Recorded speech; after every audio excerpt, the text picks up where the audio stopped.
Okay. And I think I would get in significant trouble if Sergeant Major didn't have me start every meeting as we should with the Pledge of Allegiance. Pledge allegiance to the flag of the United States of America and to the republic for which it stands, one nation, under God, indivisible, with liberty and justice for all. Thank you. Want to welcome all that are here. I feel like it was just yesterday we had a previous meeting with Senator Cardin and large part of this team. I was really pleased to have been asked by the Lieutenant Governor and the administration to come here and share their thoughts and ideas.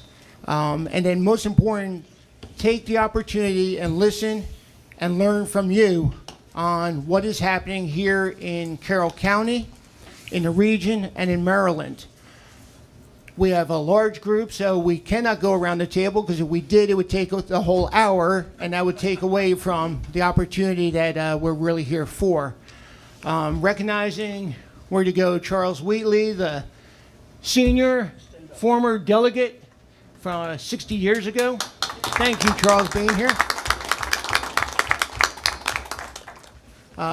And I think that's going to be all the introductions, except to say that we are blessed to have Lieutenant Governor Miller and the Secretary MDVA, Secretary Woods, and Deputy Secretary Bob Finn, and to my right, one of our own, Senator Justin Reedy from District 5. So thank you very much. The order of events, Lieutenant Governor, Secretary Woods. I'll then highlight some of the things happening in the county from the county, giving plenty of time, most importantly for you to share. These are the things that you are accomplishing, and these are the things that you want to accomplish to continue to do what's best for our veterans in our community. So, ma'am, the floor is yours.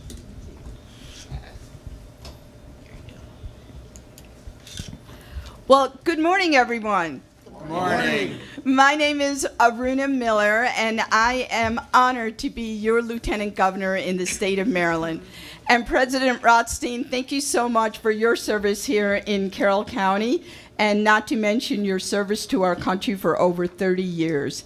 Really, truly appreciate everything that you've done. And to all the commissioners that are here, including Commissioner, it's Kyler? Yes. Kyler. And Commissioner, okay, Vigilotti? Almost, Vigliotti. Vigliotti, okay, got it. And Commissioner Gordon, thank you so much for having me here. And Commander Stem, is he here? No, ma'am, he's not here this morning, but he got tied up with work, but he told me to welcome everybody. He might show up, but let's see. Well, thank you. I just want to say what an honor it is to be here with all of you in Carroll County. And on behalf of Governor Westmore and myself, thank you. Thank you for everything you do in our state, and not to mention to every veteran that is here, thank you for your service and your patriotism to our country. Thank you for putting the country above self. I don't know what greater way to be a patriot than that. And I can tell you that when Governor Westmore and I first ran for office, our mission was to make sure that we left no one behind in the state of Maryland. And the other thing that we want to help do and build for the state of Maryland, along with partnerships from every one of you, is to make sure that Maryland is a state of service. These are the two areas in which we're focusing on. Now, in the United States, we have over 16.5 million veterans. In the state of Maryland, we have over 362,000 veterans. And right here in Great Carroll County, I believe we have over 10,000 veterans that reside right here. And so one of our focuses here for the Moore-Miller administration, when we say we don't want to leave anyone behind, that is our veterans who have served so greatly for our nation. And so immediately when we started our administration, one of the first pieces of legislation that Governor Westmore introduced, and I'll talk about several others, but just to let you know, Governor Westmore is a U.S. Army combat veteran, and he served in the 82nd Airborne. I'm a wife of an Air Force veteran, David Miller, and then we are so honored to have the Secretary of Veterans Affairs right here, Secretary Tony Woods, who's a West Point graduate and, of course, served in Iraq. So we thank you for your service. So, as I said, the Moore-Miller administration, our focus is to make sure that we protect our veterans, that we make sure they continue to thrive in the great state of Maryland. So, several pieces of legislation. One that we just passed is our Keep Our Heroes Home Act, which essentially what we're trying to do is make sure that pension and any tax exemption is going to be provided for veterans. So this is how it works. Right now, veterans below the age of 55 have a $5,000 tax exemption. We raised it to $12,500, so we over doubled it, right? And then veterans over the age of 55 currently get a pension of $15,000 tax exempt. Now we've increased that to $20,000.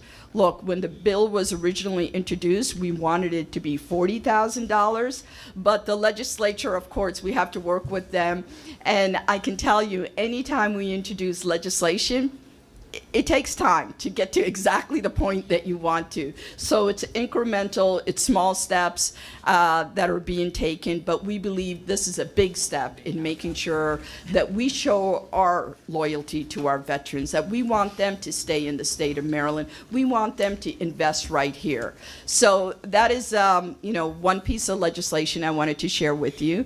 Another one is health care for our heroes, and this is for the National Guard. And Commissioner, Kyler, I think you will appreciate, since you're a member of the National Guard, is to make sure that we provide free health care and dental care for our National Guard. First time in the nation that any state has ever provided this. That bill, thanks to working with our partnership with the legislature, also passed. Another one that we are really excited about, and this partnership and efforts came long before the Moore-Miller administration, and that is to provide a second nursing home in the state of Maryland for our veterans, right here in Sykesville in District 5 of Carroll County. Really, really excited about that. I know that Justin Reedy and the entire Carroll County delegation, including Delegate Krebs, the commissioners that are here today, the federal delegation, everybody worked very hard way prior to even Governor Moore and I coming here. So we're excited to report that I believe we're going to have over $180 million investment to build this new facility right here in Sykesville. It will be 24-hour nursing home for veterans. It will provide dialysis, I believe, for veterans as well. And I believe it's about 128 beds will be provided, and it will serve as a community center for veterans as well. So really, really excited about that. And I believe the construction will start in another year or so. Right. So we're really looking forward to that. And then finally, I wanted to mention how we want to create a state of service. So again, for the first time ever, Maryland will have what is called, we just recently passed the SERVE Act, that will allow high school graduates to seek a life of public service right after they graduate, that first year they're out, that they can come to the state, work in a nonprofit, work for the state, work for private industry, and the state will provide them money in order to do this. Look, a lot of times when kids graduate, they're not really sure what they want to do, and they get into bad situations because of the unknown and what's out there. We hope that this will provide them an opportunity, number one, to get hands-on learning, to be able to focus on areas that interest them the most, whether it's environment, education, whatever it may be, that we will give them 1 year to be able to work in these fields. They'll get paid minimum wage, and they will also get a stipend, And during this time, they will also get to, get education like financial literacy and all sorts of other things that they can use as tools for themselves when they finally decide what it is they'd like to do. The importance of the SERVE Act is Governor Moore and I know, and every one of the veterans here knows, that those who serve together stay together. They'll be loyal to one another. They'll be committed to their community, to their state. And during these divisive times, we believe it is service that's going to save us, not just here in the state of Maryland, but across the nation. And that's why it is so important for us to make Maryland a state of service. So that's a quick update on what's going on in the Miller administration. And again, I'm thrilled to have all of you here. Thank you for allowing me to be here. Most importantly, I want to hear from you. What's important to you? What it is that you would like the Miller administration to focus on to be able to meet your needs. And again, I'm honored to be here with President Rothstein for all the great work he does here, and Secretary Woods. And I believe you're going to speak next, Secretary Woods? Okay, so I'm going to hand it off to Secretary Woods. Thank you again.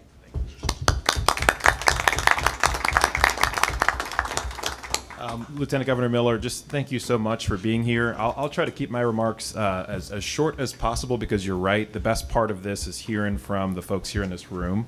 But I want to just start with a huge congratulations. 10 out of 10 pieces of legislation that the Miller administration put forward passed in some form. I think there's all sorts of wonderful reasons why Governor Moore chose you as his lieutenant governor, but your experience in the legislature, of course, has to be a pretty significant part of why that historic success with the first set of bills that the Moore Miller administration put forward was successful. Obviously, veterans and military families saw themselves represented in that agenda, and I think that comes as no surprise when we've got a governor who's a veteran and a lieutenant governor who knows exactly what it's like to balance a career, lead a family, and also be a military spouse. And so I just wanted to say thank you for bringing that perspective to your work.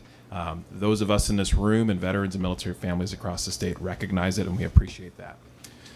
So obviously, 10 out of 10 pieces of legislation are going to be impactful for all Marylanders, and of course that includes all of our veterans and their families.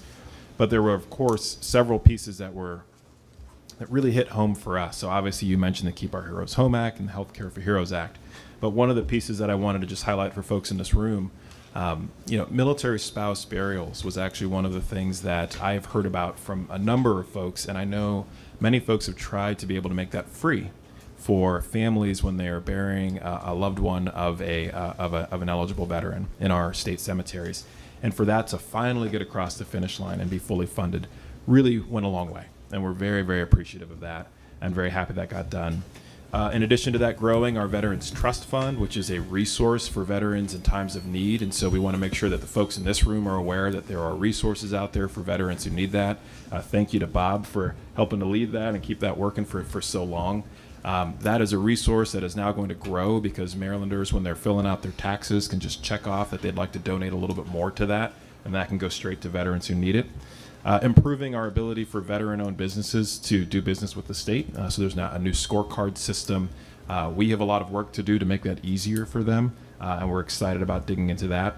And then, of course, you mentioned the second new home, which we desperately need here in the state, and we actually need a third home and a fourth home. We only have about 400 beds so far for veterans. We need 1,108, according to the U.S. Department of Veterans Affairs. So the home in Sykesville gets us a little bit further. We're excited about that, and the legislature actually added additional resources to make sure that that stays on track. So I'll wrap there and simply say a huge thank you again and a congratulations for an incredible start. We're excited to let folks ask questions here in a moment after Ed has had a chance to speak.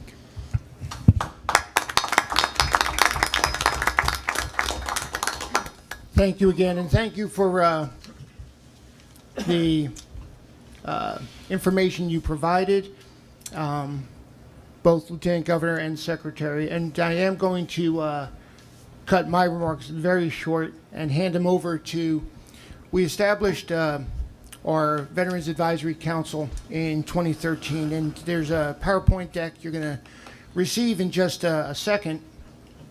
And it comes under our Department of Citizen Services. and then under that, the Bureau of Aging and Disabilities. But most importantly, it's not the government, that has the insight and the candidness to understand what the needs are of the community. It is those that are around the table. And from day one, and this is well before I was part of the county's administration, participating in the advisory council and advisory community, I really saw that firsthand. And it's nice to be able to facilitate. It's nice to be able to move things in a direction when feasible, but it's more important to take a step back, listen and learn, okay, these are the needs of the veterans community. And it's about 11,000, give or take, veterans here in Carroll County. The Veterans Home is going to be a great addition to our community and to the state. And I'll lastly say the best part to me about leadership in so many ways is when you do not see the change in leadership from one administration to the other when it comes to roles and importance of keeping our veterans first and foremost in many of our minds and communities. And I'm really appreciative of all of that. What I'd like to do is hand this over to Ms. Gina Valentine, and she's going to tag team, walk you through a handful of slides relatively briefly, and then open up for the community to say a few words. But before, did you have anything you want to share? No. It's up to you. I was not going to say anything, but I'll just say, first of all, we're thankful to Lieutenant Governor Moore and Secretary Woods for being here in Carroll County. Thank you all for the work that you do every day. And as Commissioner Rothstein said, there will be times where differences of opinion with different administration and legislators, and what you see in the news and what we sometimes find ourselves arguing and debating in Annapolis. The desire to take care of and provide for our veterans there was no debate on that. We all want to do that. I would have liked us to keep the whole $40,000 in there. Lieutenant Governor Miller was a co-sponsor of that bill, but we're thankful that at least we got some progress made. But we do look forward to hearing from all of you today. And I'm more here representing also Delegate Tomlinson, Boucher, and Rose. When we get out of session, we all get back to our regular jobs, and our bosses give us long lists of things we have to do. So we're all kind of flying as we can. So I'm here representing them as well. But thank you all for your service, and I look forward to hearing the commentary as well. So thank you. Thanks. And Gina? Okay. Good morning, everybody. Gina Valentine, I'm the Chief of the Bureau of Aging and Disabilities. Bobby Lawrence is our Client Services Supervisor, and she directly oversees the Veteran Services Program of Carroll County. We provided you with our mission and vision statements, which I'm not going to read to you, but I want to start with the history of the program. The Veteran Services Program did start in October of 2013 with one part-time Veteran Services Officer. In the following years, in 2015 and 2016, 2 additional part-time Veteran Services Officers were added, and those positions are fully funded by County General Fund dollars.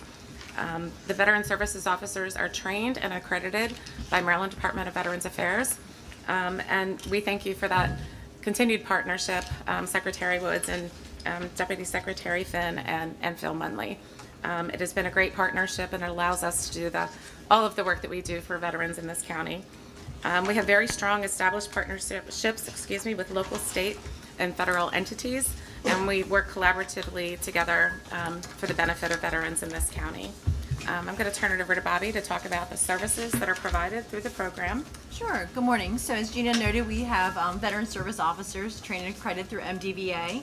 Some of the things they assist our veterans with would be obtaining military discharge paperwork, meeting with veterans, screening them for eligibility for pensions, survivor pensions, disability compensation claims, and other benefit applications. They stay abreast to all the new updates regarding PAC legislation, Camp Lejeune, and then obviously get a lot of guidance with Phil Munley as his crew as things change.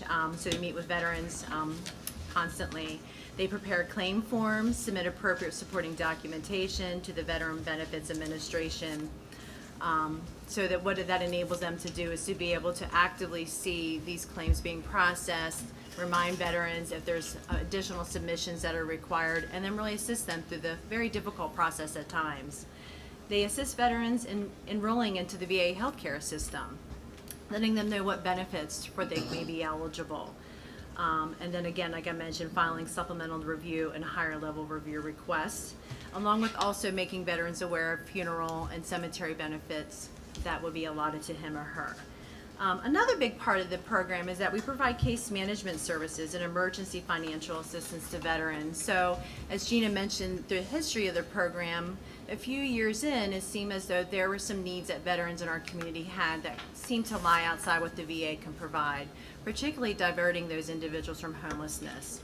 So through a local grant that we secured through the Collar Foundation, we are able to provide a separate staff that provides primarily case management for those needs. We sometimes can provide emergency housing for homeless veterans, and again, and do everything that we can to divert him or her from homelessness. We sit on our local continuum of care initiatives, so that involves a lot of collaboration with our community partners, human services program, our local health department, our hospital staff, and of course our VA liaisons through Baltimore. Some certain things that we can provide for that have been instrumental here in the last few months, maybe assisting a veteran with paying some back rent, or looking at resources that can do that for that veteran, maybe providing assistance to security deposit, maybe some utility assistance. Lately, we've been looking at helping veterans a lot with maybe some food costs, some gasoline costs to get to and from work. So it's been very instrumental. This last month, we did assist with 2 veterans who were able to secure HUD-VASH subsidies in order to move into an apartment. They were experiencing homelessness, and the grant specifically helped with securing some moving costs for those gentlemen to be able to move into those apartments, and then to kind of follow them with any other needs that he or she may have. Okay. Yeah. And the county has 15 HUD-VASH vouchers to support veterans who are experiencing homelessness in Carroll County, and that has been a great addition, to the services that are available in Carroll County to support our homeless veterans and get them out of homelessness. The next slide, our Veterans Advisory Council. The council was established in July 1st of 2014. And of course, their mission is to evaluate, develop, and promote new and existing programs and services for veterans and their families within Carroll County. Our Veterans Advisory Council meets monthly. They are all active. We have multiple, if you could just maybe raise a hand, we have multiple Veteran Advisory Council members here. The chair, of course, which is Mr. Bill Nash.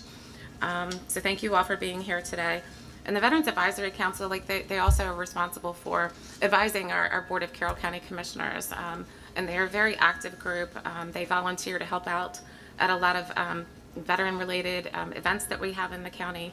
And we, of course, support their involvement, or we appreciate their involvement and support of our Veteran Services Program and the veterans of this county. Just a few additional points.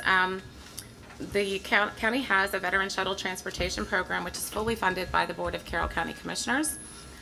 The veteran shuttle goes to 4 different locations, to Baltimore, to Lock Raven, to Fort Detrick, and Martinsburg, West Virginia. Veterans are transported to their medical appointments at no charge, and a caregiver can ride along with them at no cost as well. It is a great service that ensures that veterans, can access their medical care and their needs can be met.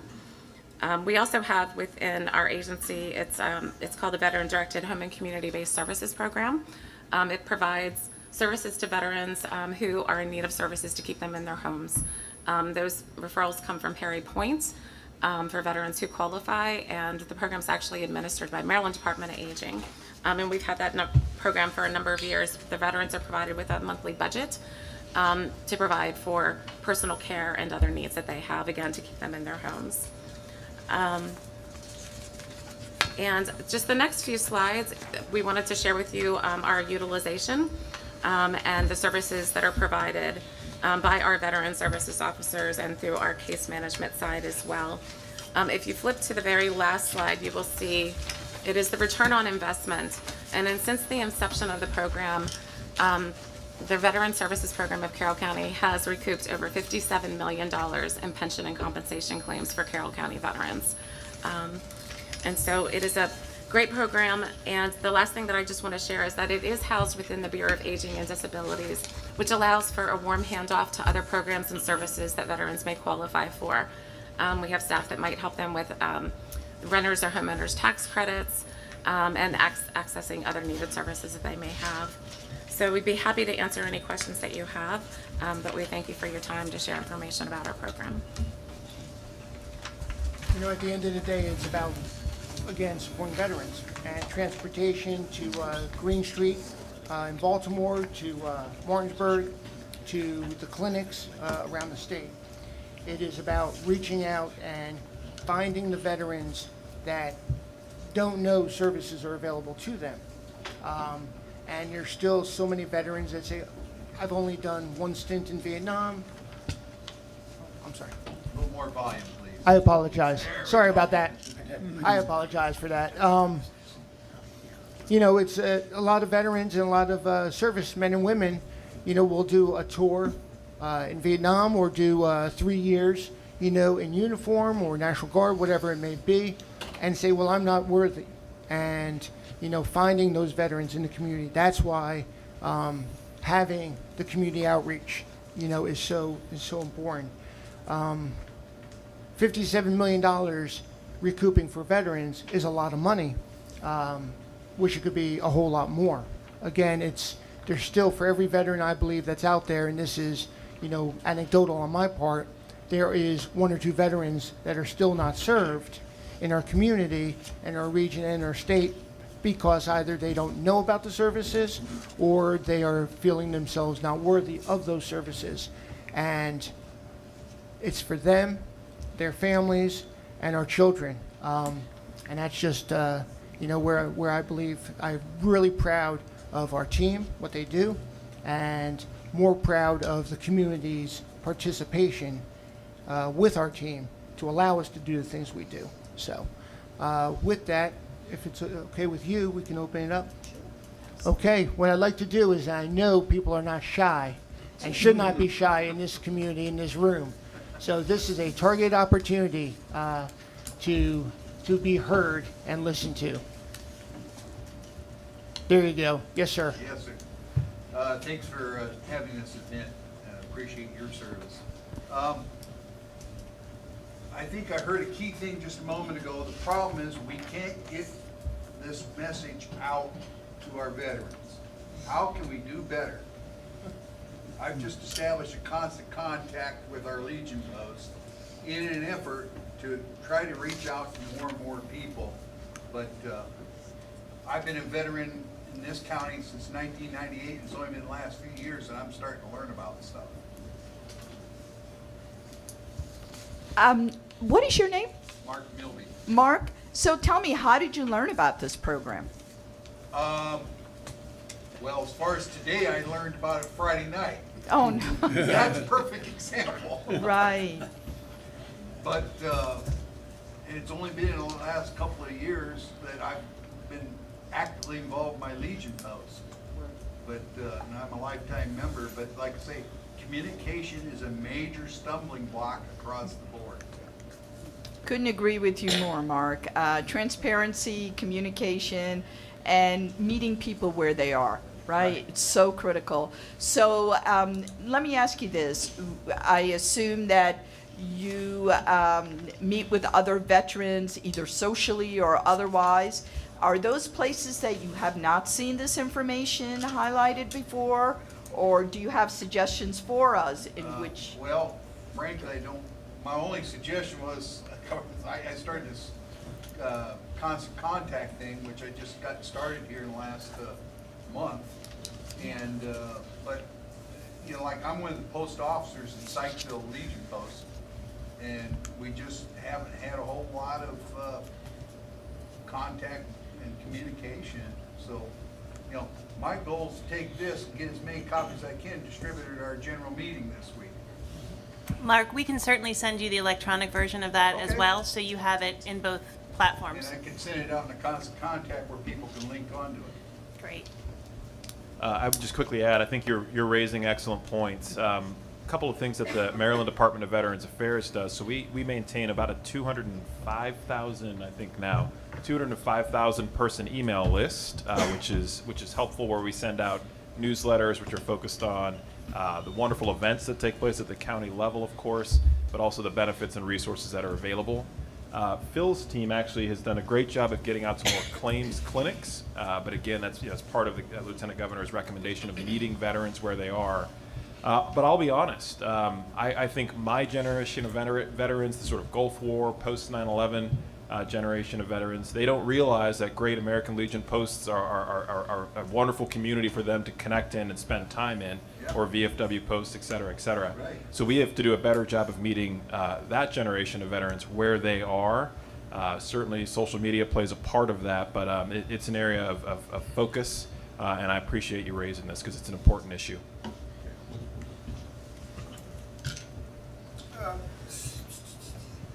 Let me just add one last thing to that, because last year, my colleague at the time, Commissioner Weaver, saw that this problem was how to reach out to a younger community. And he initiated and then brought in the Veteran Advisory Council, and I was a participant in this to establish a Veterans Celebration. And we're having our second celebration on May 7th. But the focus of the initial one and this one was to reach out to that younger community and say, here are the resources available. Last year, I believe we had 3,000 over at the Farm Museum, so everyone should be attending. There'll be beer, food, beer, and a lot of opportunities. The U.S. Army Field Band will be there. Reagan Zone, I think. Reagan years. Reagan Years will be there. Man, it's some music, but there will be beer. But anyway, but it's a helicopter will be coming in. It's an opportunity, and really continue to promote it, continue to share, and tell your stories, because it's tough. Veterans sometimes are challenged to talking through issues to people that are not veterans. And that's why all of these opportunities, it's not one or the other, but that's just my 2 cents. But I apologize. Sir? Yes, my name is James Holland. I'm the incoming state commander for the Department of Maryland. And I'm also post commander for VFW Post 9619 outside of Andrews Air Force Base in PG County. Now, what my post does is every Wednesday we have our service officer who holds a meeting from 12 in the afternoon to 6 at night. All he does is compensation for veterans. He makes sure that they get their money. He puts in all their claims and everything. He's also my state service officer, which gives us the upper hand on that.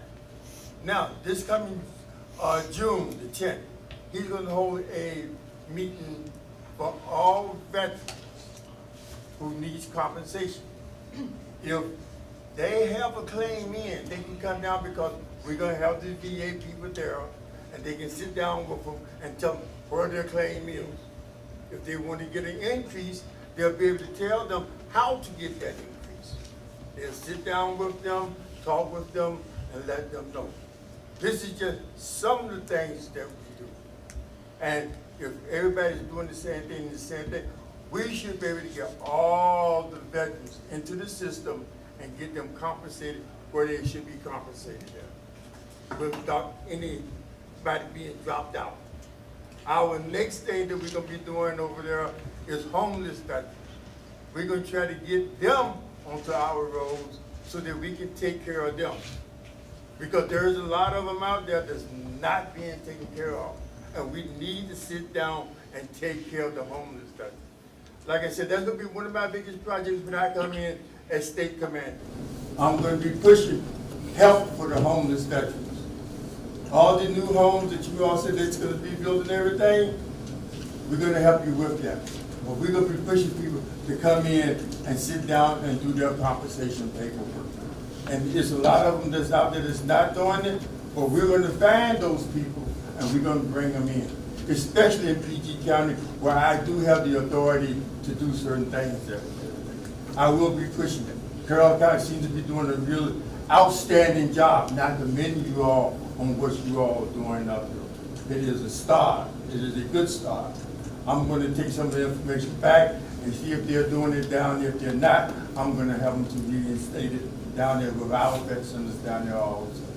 So I appreciate everything you've done, but like I say, there is ways of doing it, and you just got one thing going for us that's working really well. We do anywhere from 10 to 15 conversations every Wednesday. Not seeing what is being done without that. So thank you. Go ahead, Lynn. I'll come in. Thank you. I'm Libby Dalates. I'm with Veterans of Foreign Wars Auxiliary and the State Secretary. What I want to talk to you all about today is make aware of some issues that I have found with the PACT Act. Lieutenant Governor, Senator Reedy, the VA representatives. So Section 804 of the PACT Act is the Camp Lejeune Justice Act, and it reads, this section provides a federal cause of action for individuals who resided, worked, or were otherwise exposed for not less than 30 days to water at Camp Lejeune. Okay, 30 days. While we look at the history of Camp Lejeune, because of manpower's demands for Vietnam in 1966, infantry training was reduced from 8 weeks to 4 weeks. 4 weeks, 28 days. So now I'm going to talk to you about my husband. About a year ago, he was diagnosed with kidney cancer. Two metastasized spots. The VA is actually going to tell him he did his infantry training in 1967. During that time. The VA is going to tell him, I'm sorry, bud, you're not eligible for VA benefits because of 2 days. Okay, was that 30 days done on purpose? Because if you look further into the history of Camp Lejeune, the Marine combat training, which I have no real information about that. It's not a personal thing. But Marine combat training is a 29-day course. So of our 362,000 Maryland veterans, how many are we leaving behind because of this PACT Act? I wonder what other issues, I only know this because it's personal to me, what other issues does that PACT Act have?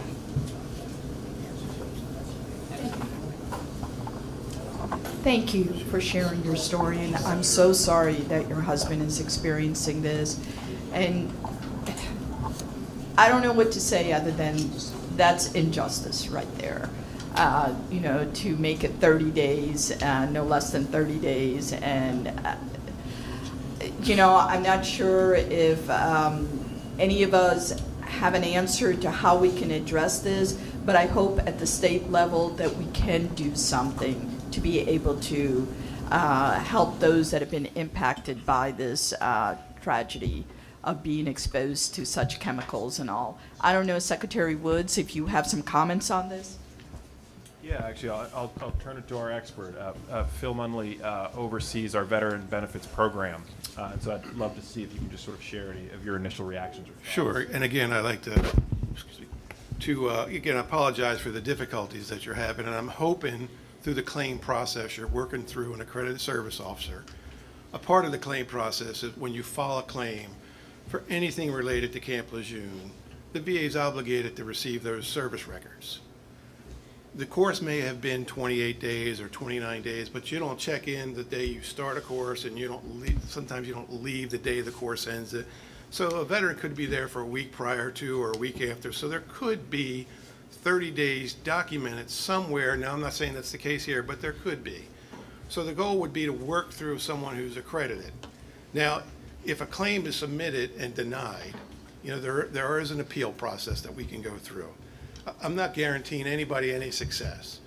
A claim such as that, maybe there are a day or two missing. It happens, Agent Orange for Vietnam. It does happen for folks that maybe, which the PACT Act addressed. Camp Lejeune is kind of a separate issue from the PACT Act. So I would recommend that you file a claim, work through an accredited service officer, and go through the process. again, we're not guaranteeing any success, but at least if you can't get it an initial submission, get in front of an administrative law judge. Administrative law judges are able to make decisions where they're not binding upon the VA that it will affect every veteran in the country. So they can make a decision that maybe that could be favorable in your case. So, you know, that's the suggestion I would have for you. We have filed a claim, and it is through the Carroll County Bureau of Aging. Very good. VA representative, but they've already come back and said, oh, we don't have any proof of your serving in Camp Lejeune. So we did scrounge through his records and find his Japanese orders that was sent to him when he was at Paris Island, that his next station would be at Camp Lejeune. That's, yeah, so we're hoping that that is sufficient, but as far as the time period, you know, we really can't prove that. Well, that's good. And again, the Carroll County folks what they're doing is they're going to, the VA's making that decision, right? So they're going to send that in, and we're going to try and uncover every stone. You know, they're going to go to St. Louis and try to obtain those records. There was a fire there, as we're aware. Not all the records are going to be there. All we can do is keep pushing forward. Again, we're not an organization that is super big on trying to go forward into appeals. We try to get our stuff done, providing the documentation up front. But if we can get in front of an administrative law judge, sometimes that's where we win our cases. We start knowing we're going to lose, but to get to that judge is where we're trying to go.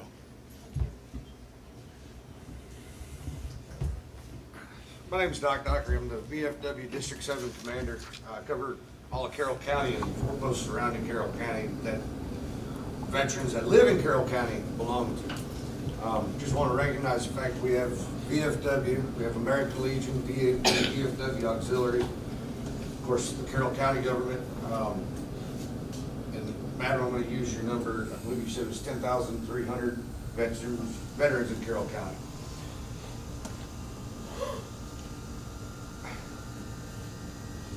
All of our individual organizations have VSOs at every level. Take, for example, the VFW, we started shortly after World War I for the sole purpose of taking care of our veterans that needed the camaraderie of being with people that they served overseas with. And it grew and grew and grew to the point now that National has a VSO. All the departments are required to have VSOs. All the districts are required to have VSOs.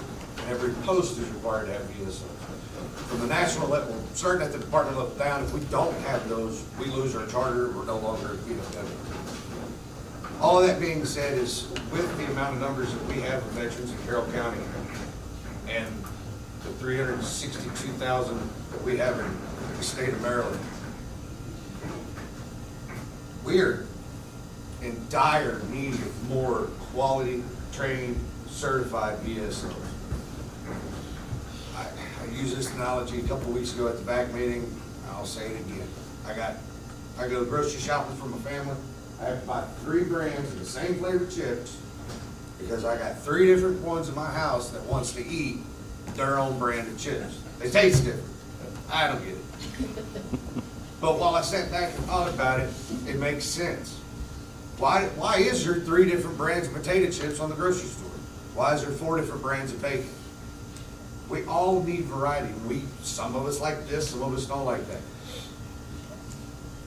I'll use Mike for example. Me and Mike, he's actually my district JAG officer, soon to be my district senior vice commander. Did not care one bit for that man whenever I first met him. And he was proud of it, as you can tell. So I did my best to stay away from him for a little bit, but now there's not a day that me and him don't talk, and there's not a minute that if I dialed up his number, that I know for darn sure he wouldn't be there to have my back if I needed something done, and vice versa.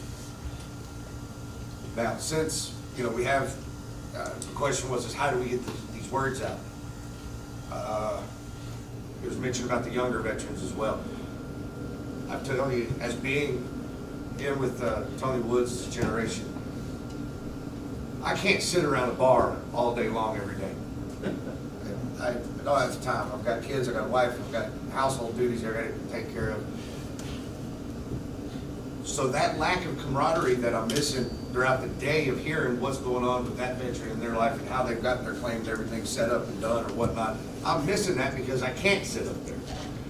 Younger generations, you want to pull them together, we got to find things that stand out to the younger generations that have kids, that have jobs, that don't have the time to sit around on a bar stool all day long. Nothing against the individuals that do. Y'all earned it. That's what you choose to do. Go for it. That's how we hit our younger veterans. The other thing is, and I've heard this from one too many of them.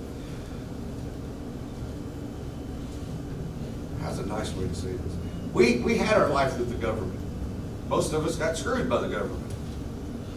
To walk back into another county office is no offense on anyone that had the county, but to get someone that has a mistrust with the United States government or local government to walk back into a government office, that's difficult.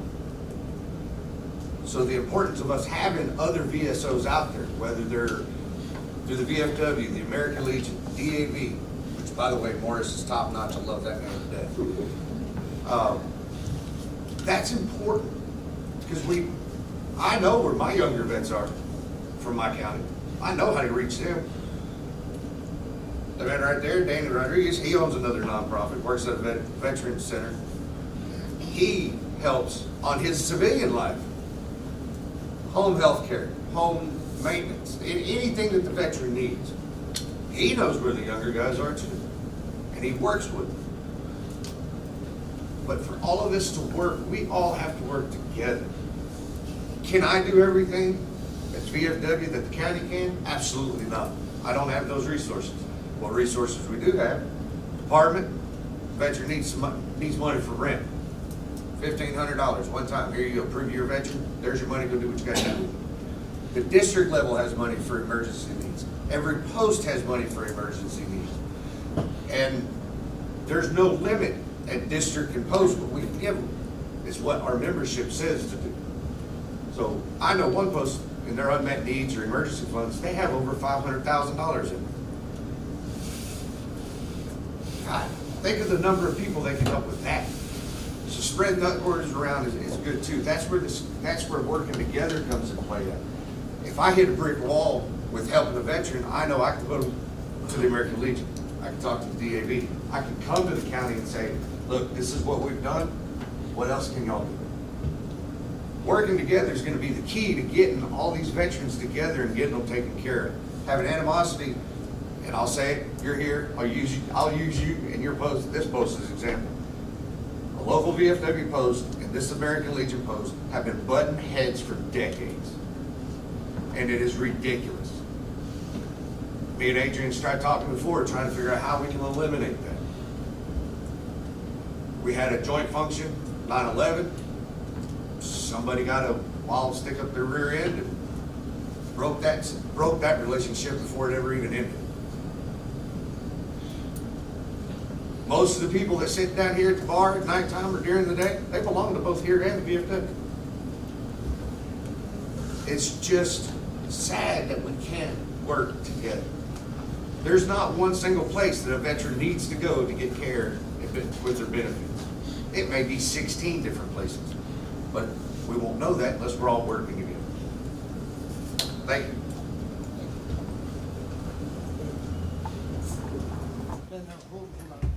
Go ahead. So, I'm Mike, Doc's authority side. But just a caveat on what he said, even with 10,000 veterans, and that's, I'm willing to bet that's a low number, okay? But 5 VSOs ain't nowhere near enough to handle that many veterans, period, you know? And I believe there's a senator up there. The Rich and Star Act is extremely important. I don't know if you're state or federal. State, I'm state, I think that's federal. But I'm sure the secretary knows. The Rich and Star Act has been sent to Congress and the Senate a half dozen times already. And it is to stop the offset for disabled veterans with their military retirement pay. You know, I myself am 100% disabled and medically retired. And I have to forego my military retirement because of what I get from the VA, which really isn't right. But, you know, I mean, there's people that need it a lot more than I do. There's a lot more that can be done. I mean, Carroll County seems to do pretty good. You know, I've been living in Carroll County for 6 years. It's quiet, it's peaceful. And so far, pretty good, but, you know, there's always room for improvement. Okay, I do apologize, we have 5 minutes. Unfortunately, Lieutenant Governor does have a hard stop at 10:30, so let's try to keep comments and or questions you may have with, no, I apologize. Willie. We've only got a minute. I hear all the problems, and I've changed hats from political to veteran. I guess today, the announcement of good news. It's always nice to get some good news. And I want to announce publicly that it looks like that we're going to be able to continue what we started as the Veterans Big Stem Park. We had 2 openings. Some of our members here were present for our flag raising. We were getting ready to move into the park phase, and the virus hit. I think that subsided, I hope. So we're planning maybe to be able to resume this year at the 4th of July. But prior to that, our institute that we have will be probably in May, maybe in June, doing our first international TV podcast.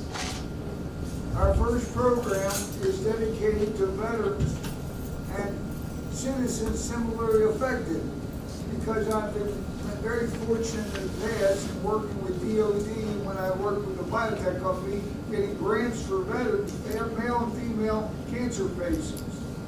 We're now going back to the DOD and VA and ask their support for what will be earth-shaking.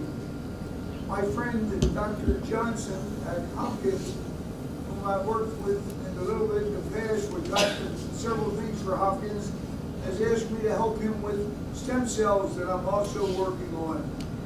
I hope that we can make Carroll County's disability and the Veterans Council the kickoff spot for the announcement that this will be the first time in history. No, not in history, it depends on your religious faith. But first time in a long time where we will be able to announce that we will be able to make a blind person see by doing stem cell transplants. The doctor that I'm working with has been designated the chair of the entire country at Hopkins Wilmer. He's asked me to help him with this through our institute called the Learning Institute for Excellence that we've been working with since 1994. I'm going to try to set in our first program the announcement that we will get in the original people who will be in the first time we've ever made blind people see a veteran who is in that group. And I can think of no greater benefit. I worked with the veteran blind vendors for many years, and I can think of no greater gift that anyone can get as a veteran who is blind than the hope and the knowledge that they may see again. I do apologize. I'm going to try to do this probably soon, and I will cut off that announcement, except to tell the folks here that if this works, we have a follow-up for a whole new form of disability rehabilitation. Charles, I really thank you very much for your time. Thank you so much. And it's unfortunate, ma'am, because I think we could have another hour plus, but I do know you have a hard stop, and you need to depart 2 minutes ago. So I appreciate this. Please, sir. President Rothstein, thank you so much to all the commissioners. Thank you for having me here, and to all the veterans who are here as well, and to the entire team that made today possible. Please know, this is not the only hour that you get to share your concerns with me. You can call me anytime. You can email me anytime. You can tell me to come and meet you somewhere to talk about your specific concerns. Governor Moore and I are here for you for the next 4 years at least, hopefully another 4 after that. But please know that, along with Secretary Woods, we're here for you 24/7. This is not the end of our conversation and our dialogue. We'll continue to be here for you in every way possible. So please know that my staff can share my email and phone number with you. Feel free to reach out to me anytime. And finally, I want to say, if you have an opportunity to come visit me in Annapolis, please do so. You'd be surprised how many people have never been in the Lieutenant Governor's office. Love to host you and have you there. Again, thank you. Thank you for your service to our country. Thank you for being here today. We got your back.